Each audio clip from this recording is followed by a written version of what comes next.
Welcome to the Yarn Barn.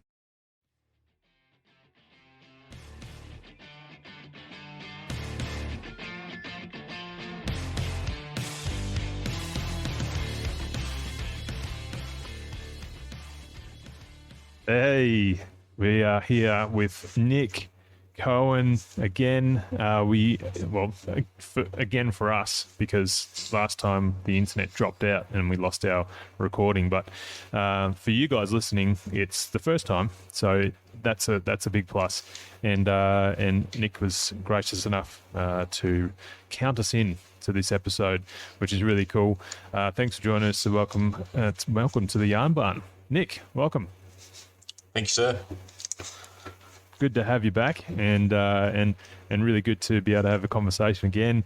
Because although everyone listening didn't get to hear your story last time, I got to hear a good chunk of it, which I've only heard sort of snippets of over the last few years that we've been connecting. So it was really good. So I'm excited to be able to hear some of that again, and maybe some different parts, or whatever we uncover on this particular conversation. I'm really excited to have that happen.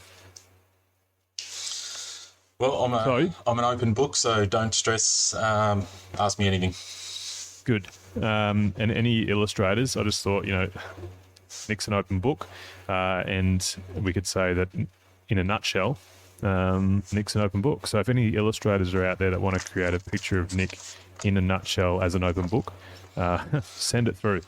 Yeah, this is going to be good. Nick, why don't you start off and just let us know a little bit about you, where you are, and we'll start from there. Well, I'm Hobart based currently, but born in Melbourne.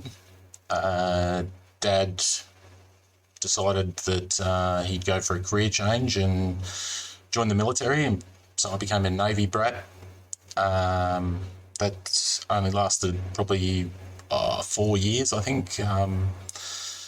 My mum and dad split, so we ended up in this small town called Deniliquin, which is famous for sporting people and the biggest ute muster in Australia. The Denny Ute Muster. Yeah. So generally from that sort of demographic, you can generally realise that the IQ of the town is pretty low. We had the highest violent crime rate per capita in all of New South Wales for a while. So, yeah, go Denny. Shout out to Denny, anyone who's listening from Denny. We still appreciate you. Anyway, I love the place so much that I couldn't wait to get out of there. So the circus weren't taking clowns, so I joined the Navy instead. Seems to be a bit of a family business. My grandfather was a sailor. He was a driver. He ended up losing his arm in an accident. He got hit by a tram, or he got hit by something, and got his arm squashed between the car and a tram. So he lost his right arm. He was a keen cabinet maker, funny enough, despite the fact that that wasn't his trade. He was a very good woodworker, and funny enough, even when he lost his arm, he was a one-armed chippy, which is harder than you would think. So yeah, still built a whole bunch of stuff and one arm, and he was right-handed, lost his right arm. So to then learn how to do everything left-handed was, he was a very impressive man. But, I digress. I was going to say that. It's quite a skill to celebrate something like that. That's the mindset to go through losing your arm in a traumatic event and then still go, no, I still want to do this. I still want to create things for people. That's pretty impressive. Yeah, no, he was awesome. He made a lot of our wooden toys and stuff like that when we were kids, and he was regularly building. He'd build cabinets for people and that sort of thing. He was there aren't too many people in my family that I I have like the utmost respect for, but he shines above everyone easily. One of my more, he's not with us anymore, but he was clearly one of my favourite humans. Yeah, awesome. Yeah. Great. Thanks for sharing that. That's good. I like to hear that. It's nice to hear. I mean, as dads, to be able to look and see those people, those men in our lives who have created some really significant impact positively on our lives, and how we can look to them for guidance from time to time, whether they're with us or not. We can still look at them for some guidance, or at least where their legacy has been left with us. So it's good. I appreciate sharing it. Yeah. No, he had his drawbacks. He chain smoked Camel cigarettes and had the worst dandruff you'll ever see on a human. But he was, as I said, everyone has their pros and cons, and his pros well outweighed his cons. Yeah, awesome. So, so after leaving town, I went and joined the military and became a sailor, and did that for 7 years. I did some time over in the Solomon Islands when that was blowing up. They were shooting each other and hacking each other up with machetes and stuff. That wasn't... we just sort of were there as a presence, and there was some army people that came along with us that sort of did some stuff at night time that we don't talk about, but other than that, it was 30 days of sun and relaxation. Really, it wasn't much stress on us for that trip. So just parked out in the water, just off the coast, being a bit of a support network for the army to do their thing, and you guys were just there as just a hey, hello, we're here. Just yeah. We did speak to a few of the locals at one stage, and they said it was just nice having that presence off the, just knowing we were there.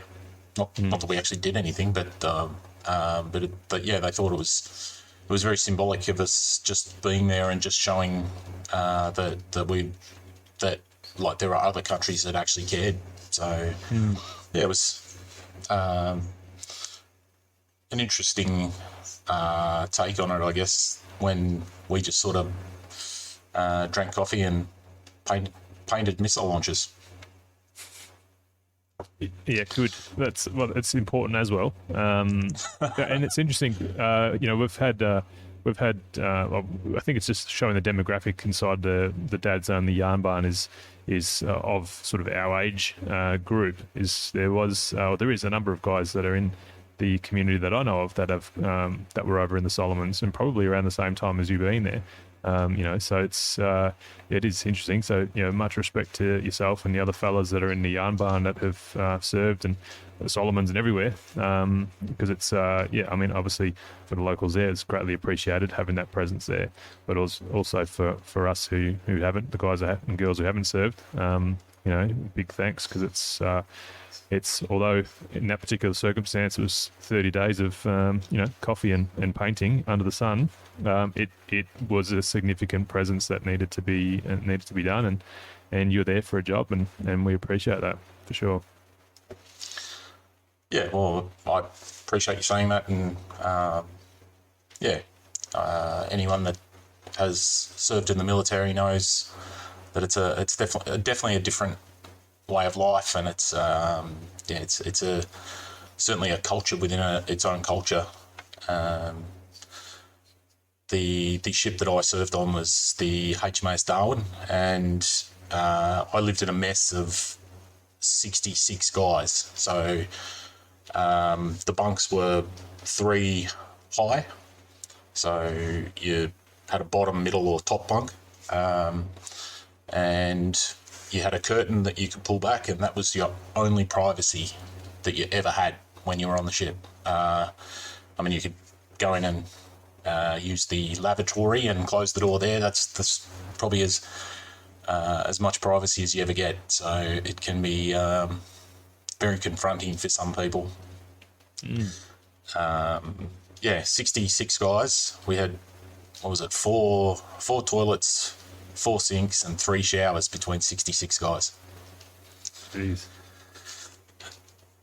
Morning. That's going to be Yeah. interesting. Yeah, I was going to say it's going to be interesting with all the coffee drinking in the morning, and I'm sure there's plenty of eggs and interesting meals for dinner. That's you get you. Well, yeah, I don't know. I remember. I don't remember the food fondly, but I do remember when they had like these frozen chicken Kievs that you just buy out of the frozen supermarkets. That was a highlight when they came out. So that sort of gives you an idea of the standard of. And that's not to say anything about the cooks. They had great training, and they were all very, very impressive at what they did. But there's an old saying, you can't polish a turd. And what they had to work with, the cuts of meat and all that sort of stuff, they did the best they could. And you can imagine trying to cook on a stove that's tilting backwards and forwards on a ship. Yeah, I didn't envy their job. They never got a day off because everybody wants to eat. So yeah, they had the hardest job, I think, in the military. Yeah, I think I think chefs and cooks, whether they're on a boat for the military or whether they're at a local pub or restaurant, it's a tough gig, and they all seem to work extremely hard. Yeah. There's Andy Lucas, who's in our community there. He's running a top-notch job up in Brisbane. He's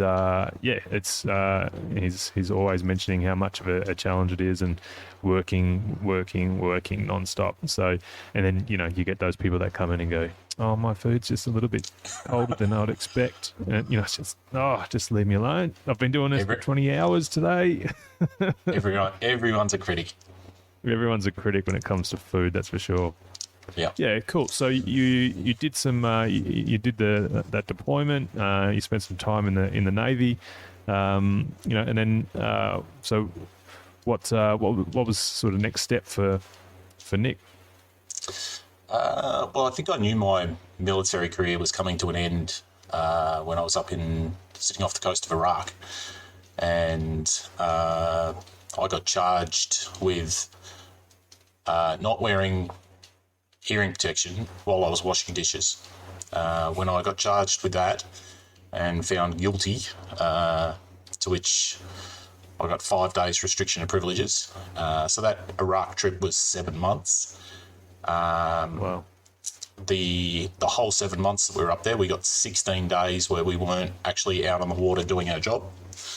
4 of those 16 days, you had to stay back and we donned all these Kevlar vests and heavy Kevlar helmets and all that sort of stuff, and we walked around with these guns that had no bullets in them. That's an interesting Yep. concept. So the idea was to look like we were a hard target. So if we looked like we were walking around with weapons and things that could kill people, I don't know if you remember, the USS Cole got a ship run into it full of explosives, and they blew it to high heaven in Yemen. And the idea was that if someone tried to do that where we were, they'd pick one of the American ships because they had no people on them walking around with weapons. But in reality, we'd sit there and say stop, or we'll say stop again, because that's basically what we could do. We had empty weapons that we were walking around with. Anyway, I digress. So 16 days whittled down to 12, and then I lost 4 of them because of this trumped up charge by some dipshit officer that, didn't like me. So, yeah. Not wearing so I knew not wearing earplugs while you're washing dishes. Yeah. on a boat out on the outskirts of Iraq. Yeah, sitting off the coast of Iraq. Sounds like he didn't have much to do that day. Nah, he wasn't a good guy. Yeah, shout out to Commander Wise. dickhead. Anyway.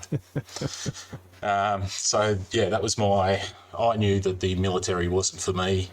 In saying that, I was probably a bit immature for the military. I joined straight out of school at 18, and even by 25, I probably was only just starting to maybe mature enough that I was starting to sort of be a bit more of an adult rather than a petulant child, for lack of a better word. But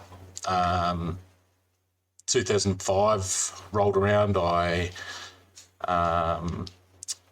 just wanted some time ashore to have a normal life, where I went home most nights, instead of being away for months and months on end. And I think I got February to June.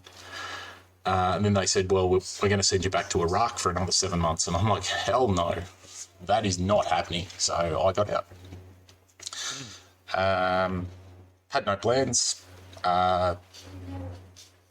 The week before I was due to get out, I thought I'd better start looking for a job. So put the feelers out and got a job doing home security, fixing like alarm systems in people's houses. What was that? Yeah. What was that first sort of that first couple of weeks or month where you weren't in the military anymore, civilian? After such a long time doing deployments, what the structure and all that comes with the military. What was that like? That sort of first couple of weeks out of that. It was. I still had a few mates, but most of my mates were in Perth, and I got out when I was in Melbourne. I actually went back to Melbourne to support a friend who had cancer. She had 3 kids. Her husband was a deadbeat, and she wasn't really sort of getting the help that she needed, and she wasn't going to her medical appointments that she was supposed to because she didn't have the support. So I asked to go to Melbourne, got there, and so she was basically my only friend really in that sort of Melbourne sort of area at the time. As soon as she got through cancer, her and her husband packed up and moved interstate. So it was pretty lonely, to be honest. But I fell in with all the guys at the new company that I was at. Ended up moving in with one of them, just renting a room off him. But it was very different taking your military work ethic and that sort of thing into a civilian workplace where you like health and safety was just non-existent in the military. They like the amount of hazards and stuff like that, like it'd be a safety inspector's nightmare to go onto one of these ships and just walk around, and he'd have a heart attack.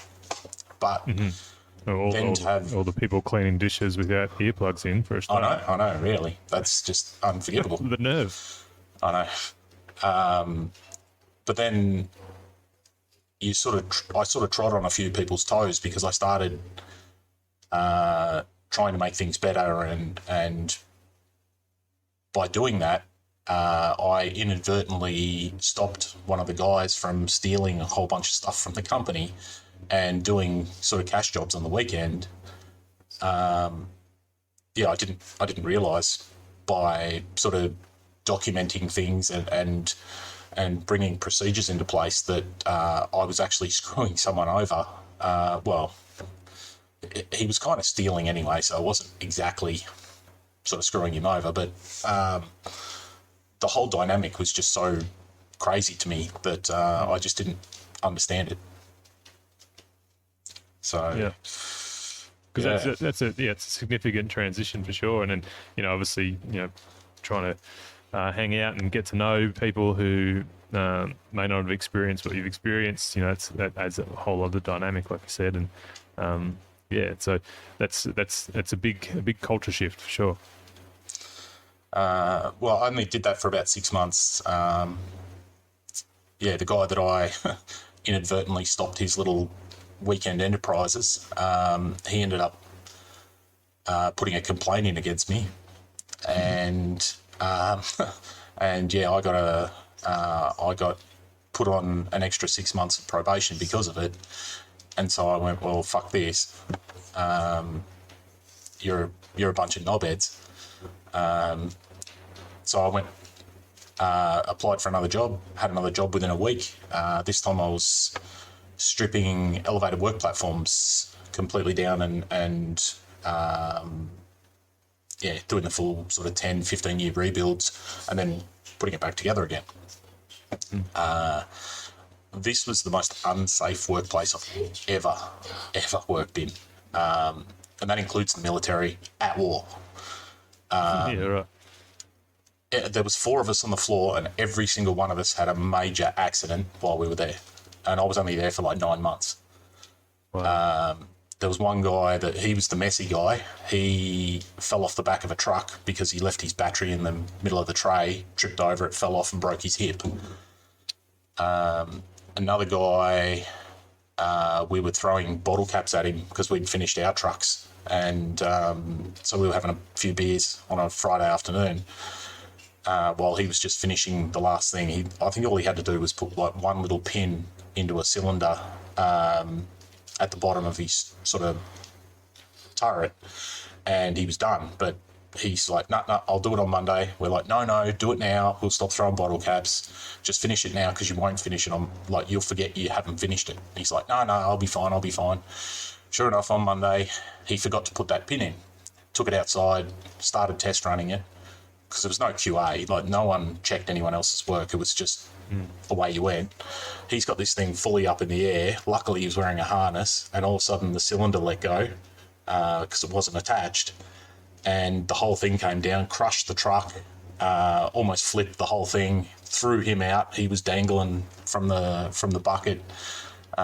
He was very, very, very lucky. Wow. The amount Another of guy. places that are like that around the place, it makes you wonder. Well, I just figured it was par for the course. I didn't know about health and safety. I didn't know. Well, I didn't know about WorkSafe. I didn't know anything. I was 25. I just knew that if there was a problem, you went to the boss, and that was it. I didn't understand that if there was a serious accident, they should have reported it to WorkSafe. Clearly they weren't doing that. But the third guy, he was the tool chucker of the workshop. So he got frustrated and started chucking spanners. Anyway, the big knuckle pins from the booms, you'd take them out. They'd be a bit corroded, so you'd put them in a lathe, and you just get some sandpaper and just sort of let it sand itself down to take all the corrosion out of it. And then you'd test them, make sure they were still thick enough to meet tolerances, and if they were good, then you'd throw them back in. Anyway, this guy wrapped the sandpaper around his thumb, and he was holding it, and it bit on it bit on a bit of like a burr or something, and it degloved his whole thumb. So Oh no. yeah, so he was off for ages. He had microsurgery and all that sort of stuff to get it reattached, and I don't think it ever worked again. But even after all this, I was still deluded into thinking, well, I'm not a dumb fuck. Pardon, sorry, you can edit that one out. It's all good. No, I don't think we can. I'm not stupid enough to make any of these mistakes. And then my mistake happened. So the first thing you always do is take the truck battery out of the machine and give it to the storeman. And he puts it on trickle charge while you're working on it, and then he hands it back at the end. Well, these are wet cell batteries, and if you don't take the caps off when they charge them, they're basically he gives it back to you without, like, if he's charged it with the cap still on, it ends up being a bomb. So as soon as I attached the leads and the spark, kaboom, it blew up in my face. Wow. It was the last thing I had to do on my truck. So So I wasn't wearing eye protection. So I had this battery blow up my face, like a wet cell acid battery blow up my face. There was no safety showers. So they dragged me in and threw me in the urinal and kept flushing the urinal on me to wash the battery acid off me. And then Supervising. yeah, nice and clean as well, I imagine. And then they didn't even take me to the hospital. They took me to some sort of optometrist or something, where they had 3 bits of plastic taken out of my eyes. They clamped my head into this thing and clamped my eyes open, and they had this needle that basically he wound into my eye and then sucked the plastic out of my eye. Oh. So, yeah, as careful as I thought. While you were I was. watching it. Yeah, well, clearly you can't not watch it. Oh, that's intense. You must be stressing. Yeah, so that was that was the end of that career. I pretty much pulled the pin after that. Did a couple other sort of little jobs here and there, but that was when a old Navy mate, told me that there was a fly-in fly-out job in Perth. And I'd been partying pretty hard the last 2 years, drinking and snorting any possible thing I could put into my body. So I wanted to get away from that party lifestyle, and so Perth seemed like a great idea. So yeah, I got a job doing fly-in fly-out work. Went over to Perth for a little bit of training before I went offshore. Met up with a mate, another Navy mate, different Navy mate, and we started drinking at about 10 a.m. in the morning. Ended up at the casino after probably about 6 p.m. at some stage, and he met a friend of his that he used to go to school with, so he started chatting with her. So I started chatting with her friend. That friend ended up becoming my wife. So yeah, that was like a week or two after going over there, literally just to work. I was still planning on flying back to Melbourne. And then you met a girl. Yeah, and that was the beginning of the end. No, not really. Well, sort of. You said it. We also can't edit that out. I'm sorry. She, well, funny enough, and I have actually told her this, I actually don't remember meeting her. I was that drunk, that blackout drunk, that I actually don't remember the first night meeting her. I don't remember dancing with her. Apparently I broke the sprinkler out a couple of times. She apparently overheated. That's probably what sold her on you. Well, she's only human. Apparently she got she overheated and got a blood nose on the dance floor, and I thought I'd hit her with the sprinkler or something, and I was freaking out, thinking like we were going to get kicked out, or the bouncers are going to come and. I don't remember this either, but this is all my mate told me. I have to ask, did you help her with cleaning it up? Did you take her to the urinal and say, this has worked before for me? I flushed the urinal, wash the blood away. Well, her friend helped her. Okay, I wasn't. It's not a good look to go into the ladies' toilets as a guy. And flush someone's head in the toilet, yeah. Yep. So while they were sort of patching her or stopping the bleed, I was like freaking out, thinking we were going to get tossed out, or that I'd ruined everything because he's like, no, she's just overheated. No. But I was adamant that I'd whacked her or something. I don't know. Anyway, met up with her the next day. Not 100% sure what she looked like, who she was, anything, because literally I don't remember. So she invited me to a pub, which was the last place that I wanted to be after being as seedy as I was the following day. I actually turned up an hour early so that I could scope out the door and watch for any single women walking in, and so that I could pretend that I actually knew what she looked like. There was only one false start where she looked at me like I'm a weirdo because I called her Helen, and yeah, so that was And she we rocked up, and you guys had a chat, and yep and had then a beer, went for a walk, and then we just kept in contact while I was away, and yeah, it was like the fairy tale. It was yeah, it was all good, no problems. The stuff that you read about in fairy tales, and we got married 3 years after that, and had our first son, well, our only son, Isaac. Had him after 5 years together, and that's when things sort of turned a bit pear-shaped. For any of the new dads out there, keep an eye on your wives, because postnatal depression is shit. It happens a lot. It happens a lot more than you would think, and if it goes undiagnosed, it will kill your relationship. It hurt us pretty bad. She went undiagnosed for about 5 years, and along that time, we did split for a little bit, which was difficult, but we've sort of started making it work again, and we've still got a long road to go, but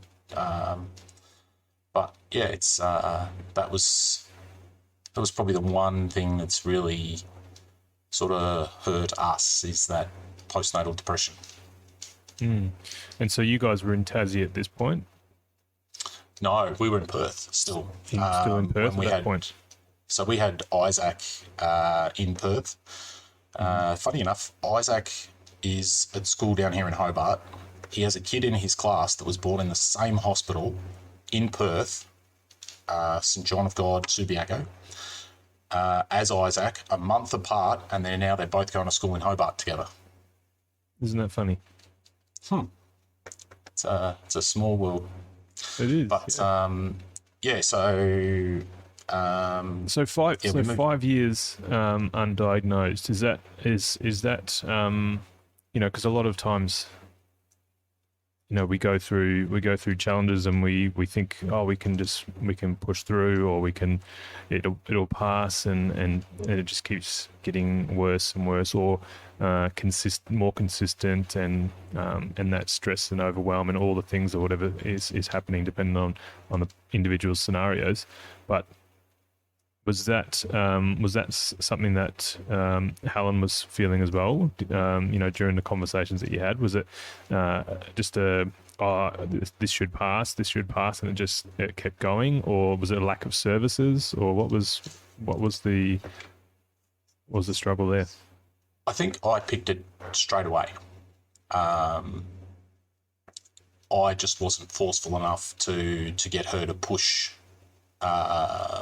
to go and see someone. She just thought she was a bit sad, and yeah, it got pretty scary with me working away, because I was still working on all platforms at the time, so I was working away 3 weeks at a time, and it went from, as I said, the fairy tale where we'd talk for an hour every night on the phone, and it wouldn't be enough, to how's your day? Shit. How's Isaac?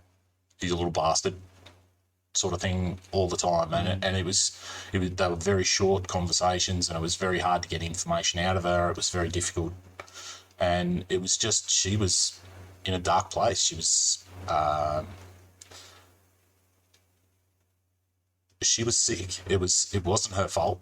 I know it wasn't her fault. But on the other hand, she also didn't go and get the help that, probably the one thing, our relationship, like, we never, ever had fights. Like, there was never raised voices. There was never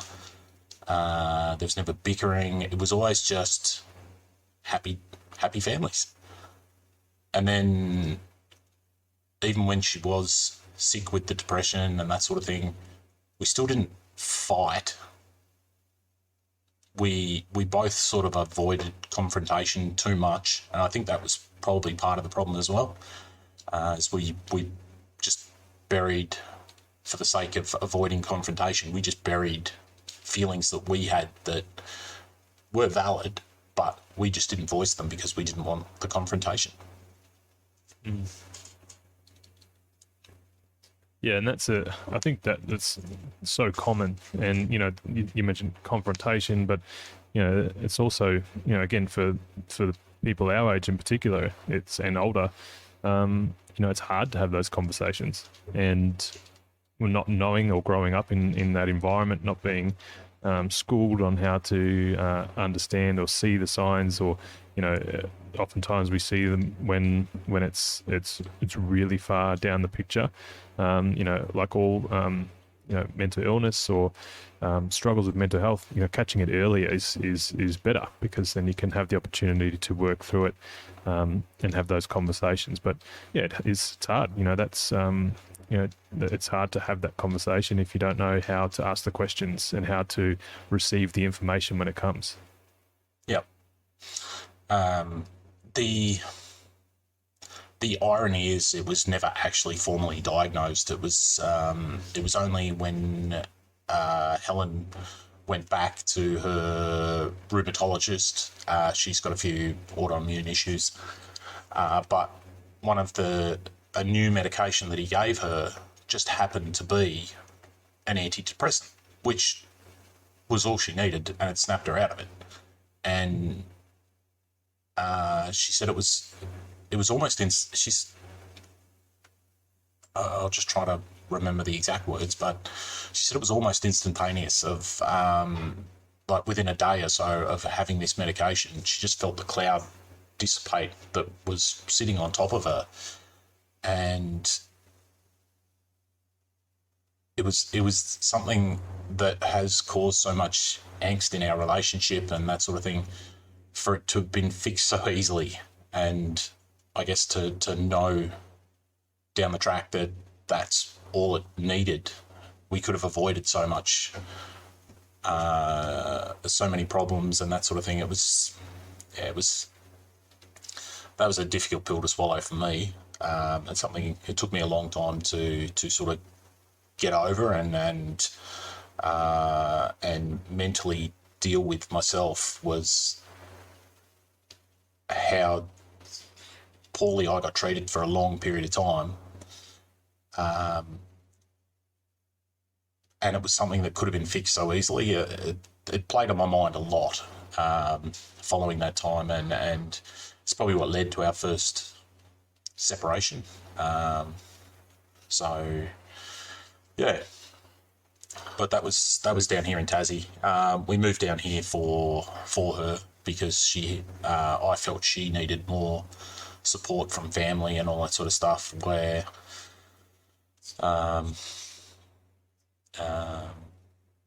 yeah, because her mum and dad are down here, she's got cousins and that sort of thing. It was very isolating for me to start with, coming down here, as I didn't actually know anyone, and yeah, other than I guess her parents, they were the only people that I did know.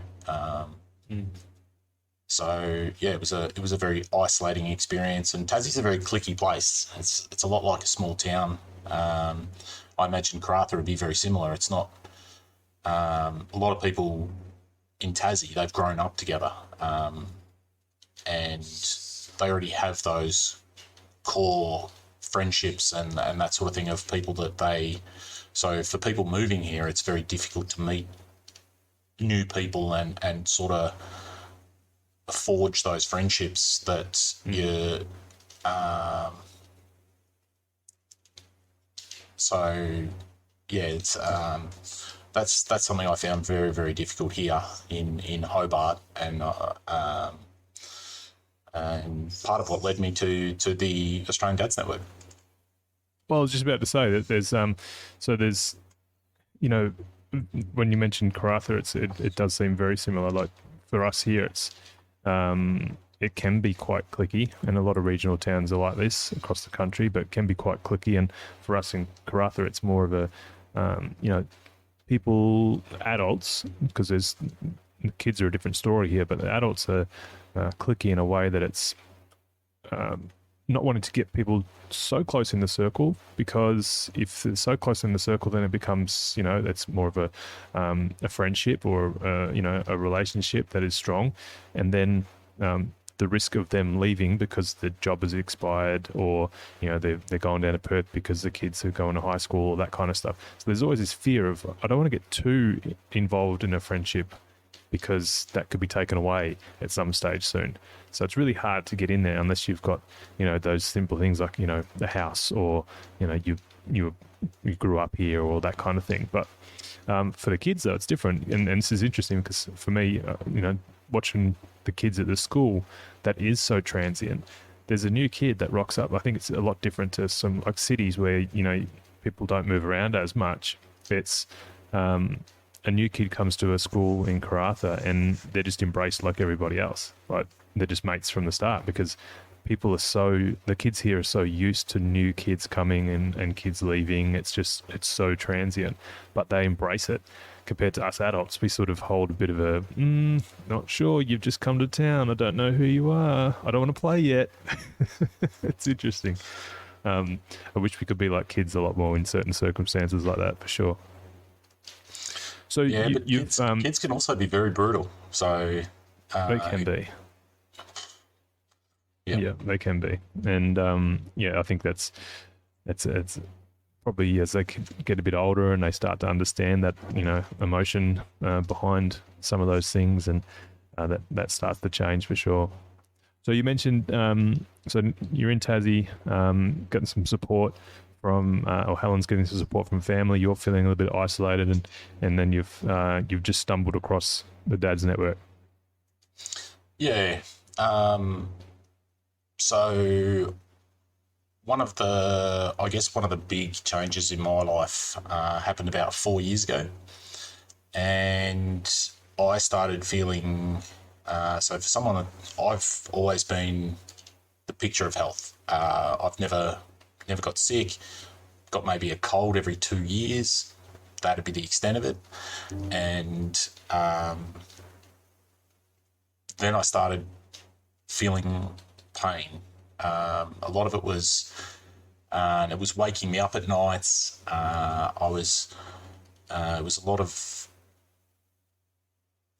mostly in my hands and feet and that sort of thing. So I went and started getting myself checked out, and I went to a neurologist, rheumatologist. I've had my whole body MRI'd. I've had every blood test known to man, and nothing. Apparently, the pain's all in my head, and they have no idea what's wrong with me.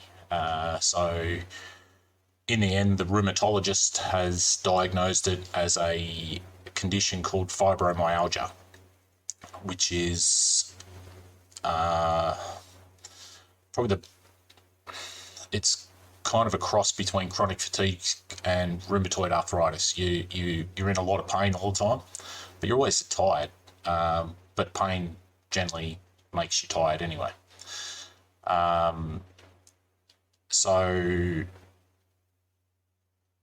once I got this diagnosis, and part of it said heavily fatigued, my fly in, fly out career basically came to an end. I was sitting in a control room for 12 hours a day, 7 days a week, for 3 weeks at a time,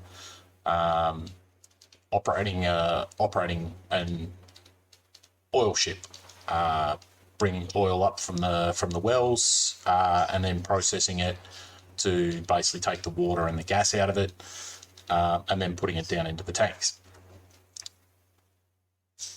But yeah, clearly someone that's possibly going to fall asleep at the panel, because 12 hours a day, 7 days a week, 3 weeks is really hard work. it's tiring. It's really hard to sleep in your off time. It's just a really tough 3 weeks, especially without fatigue issues. Anyway, as soon as they saw that I had fatigue issues on my medical profile, they medically redundant me, and that was the end of my oil and gas career. Luckily, and that'll be an I told you so moment for the rest of my life. But we had income protection insurance, which I may or may not have said was a complete bloody waste of money, and then I had to claim on it.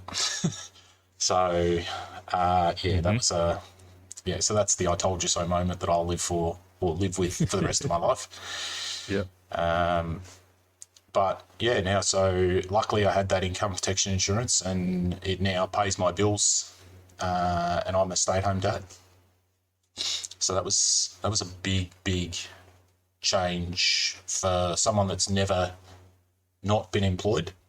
Even when I changed jobs, I finished on a Friday and started on the Monday. I've never had a period of time where I was unemployed until now. So, they haven't made it. There's big transitions is the theme for Nick. Yeah, I don't do things by halves. No. So I've spent, so now I spend my time volunteering.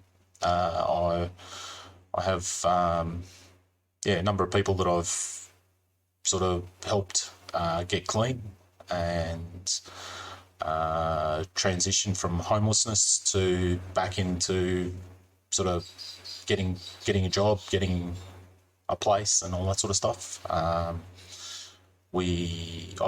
had a podcast of my own for a while, which I haven't got back into yet, but that was for a community radio station where they read the news for those that are sight impaired or English isn't their strongest language, or they can speak English but they can't read it, so they read the newspapers every day. And my podcast was on history, first moments in history, so the first person to do whatever, and just cool stories from history, where it tickled my fancy, so I shared it on my podcast. So that was another one I did.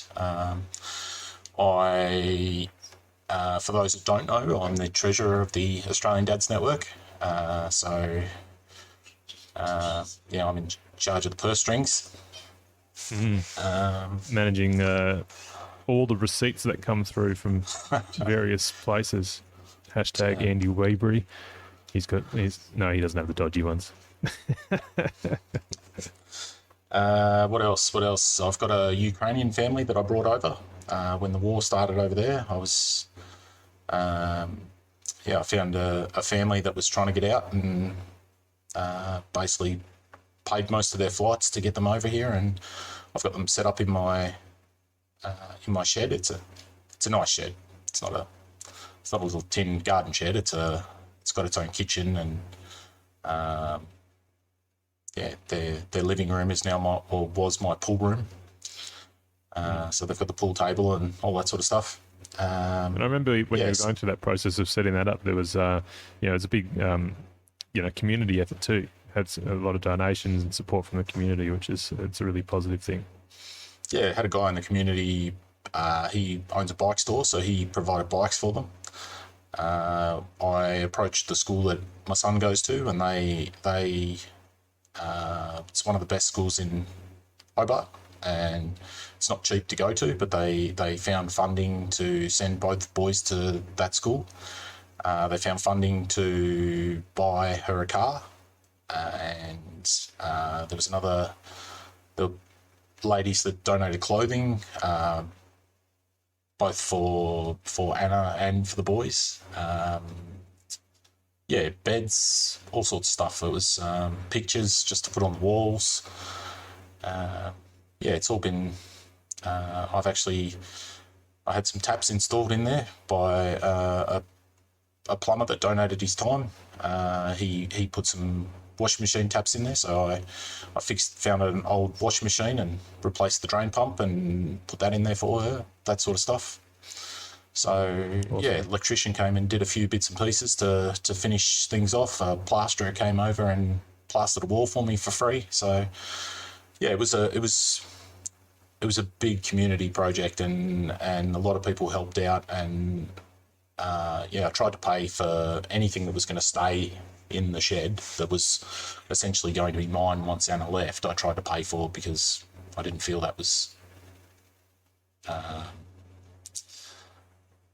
really something that I should let other people foot the bill for. But there's an old carpet layer that he came around and did some flooring for me, and it was very overwhelming, and it's not something I do well by asking for help. So to actually sort of put myself out there and ask for help and to have that sort of response was pretty cool. Yeah, and that's, I think, a nice segue into the Dads Network, and just pick your brain on that for a sec, because that's asking for help is a big thing that we all struggle with, and especially as blokes who stoic, wanted to hold it all together, or at least look like we've got it all together, but we've seemed to have broken that down inside the Dads Own the Yarn Barn anyway, where it's everyone's comfortable with sharing whatever's going on, but also asking for help as a result of that. From everything from, as we know, everything from the baby, not sleeping, to teenager stuff, all the way through to anything quite heavy. And I think that's a big plus. And so, from your perspective, as a member, but also as the treasurer in the committee, what drives you, and what inspires you to continue being such an integral part of what we're doing in there? I think the biggest thing for me is I've never been a part of a group that is just so supportive.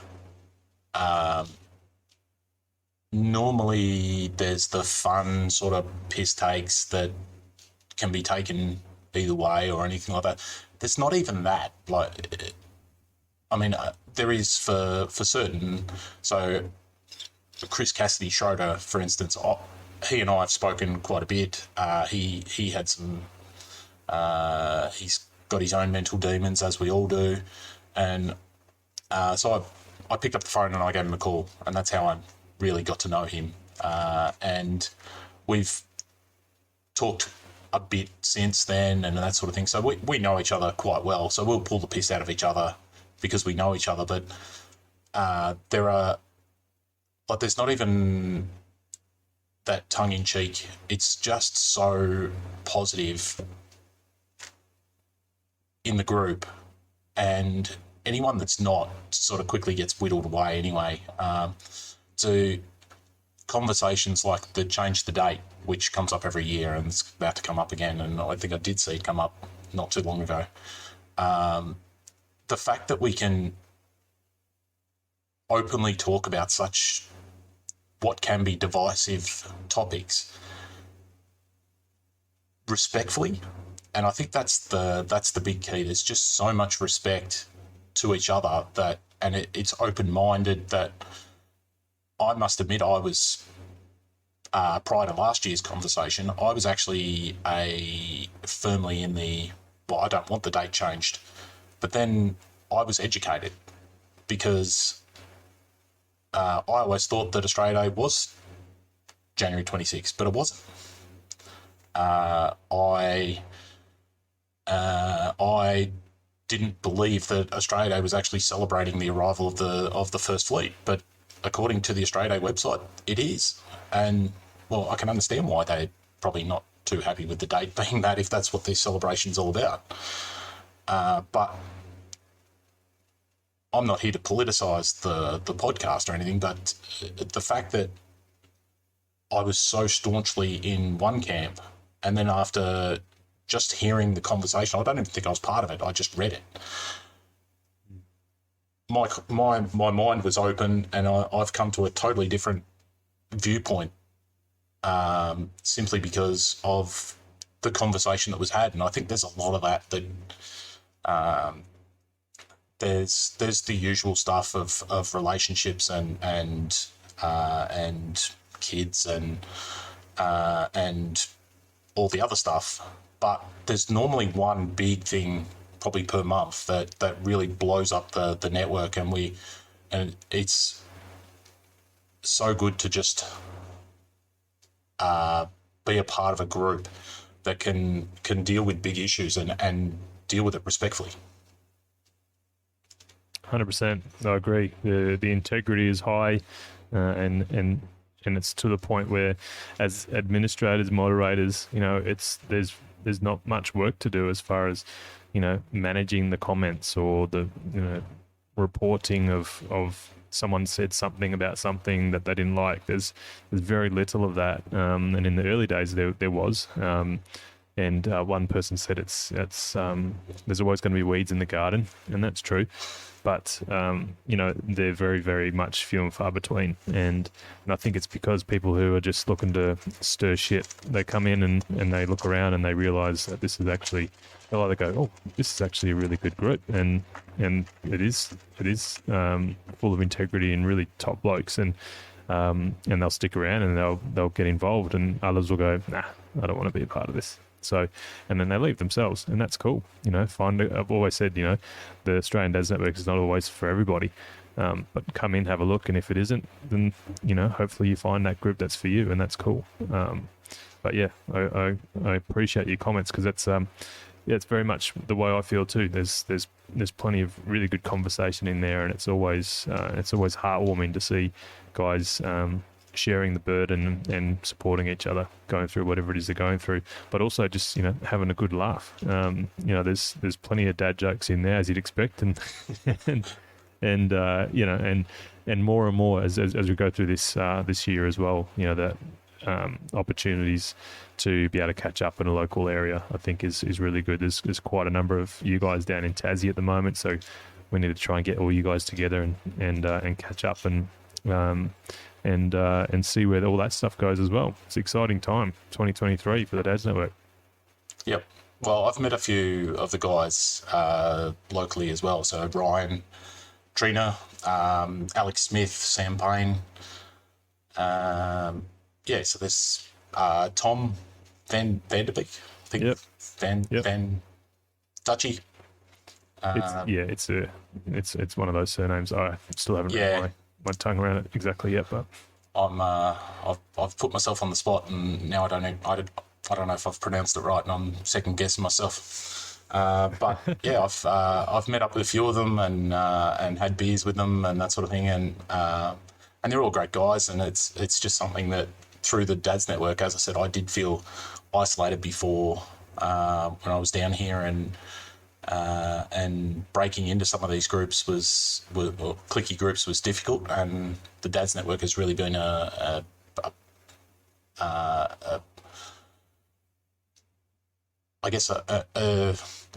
am I trying to say? It's been easy to meet people through the Dads Network. Mm-hmm. And you don't even have to swipe right.